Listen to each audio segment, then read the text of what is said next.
We've got Gordon Chang joining us now, market analyst Gerri Smith, Gerri Willis. Gordon, this is the New York Times. It is Donald Trump going to the New York Times, not like yesterday where media executives went to him. What do you read into that? Anything at all? Well, I think, Donald Trump wants to talk to all the media.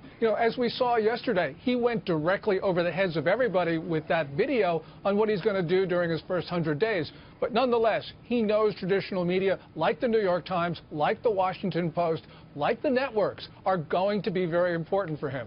All right, but Gerri, in the past, he has had them come to him. He went to them. Maybe that was one of these provisos the Times stipulated. I don't know.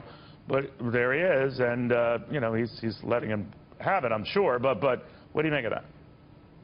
Well, I think on the one hand, it's definitely an olive branch. I mean, he probably didn't have to go to them unless it was a logistics issue, olive as you branch. said. I mean, just this morning, he was still calling them the failing New York Times. I mean, that's a well, short-lived olive branch.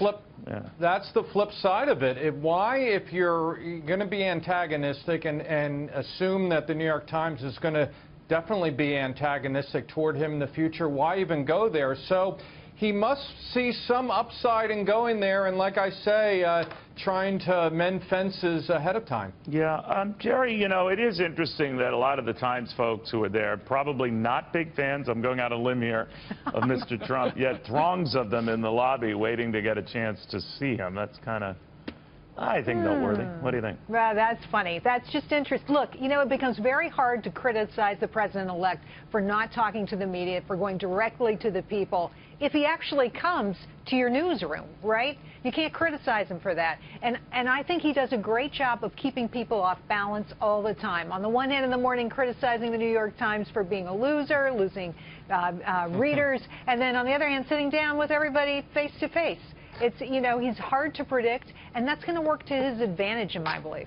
Gordon Chang, I mean, you've focused on China and how it is, how it operates, and of course, it doesn't really rely on a free and far-flung media. Here's Donald Trump more or less putting the word out to the media. Look, you guys burnt me here. You were unfair in your coverage of me. Does that smack of a president-elect or a president who might be very intimidating if he's putting the word out to journalists who might write something critical, that, I have your name, I have your number, I might ostracize you?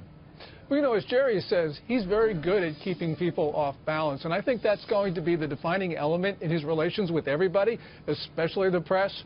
The press, I think, is going to see the olive branch, as Gerri talks about, and I think that he will get fair coverage, but of course he's trying to influence it in ways. And, and the comparison with China is just striking because, Chinese leaders only have one press conference a year. It's only one individual, the premier. All the questions are selected in advance. This really shows the strength and the resilience of the American system. But, Gerri, the criticism of that system is it was stacked against Donald Trump, that the coverage and the dismissive attitude was stacked against him. Still, you could argue it was the same press that loved going along for the ride and perpetuated that in a lot of free advertising and free publicity that money couldn't buy.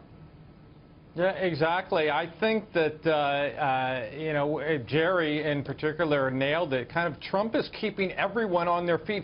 I mean, could you imagine, Neil, any of our past presidents this morning coming out and saying the New York Times are a bunch of losers? I mean, it's preposterous that he would do that. And I think that's what people love about him, because there's at least, half the country that would say, yes, I agree with you. They think it, like with Ronald Reagan, bunch of losers, but it's in the head. It's a thought, Guys, thank you all very, very much. We'll watch this one closely.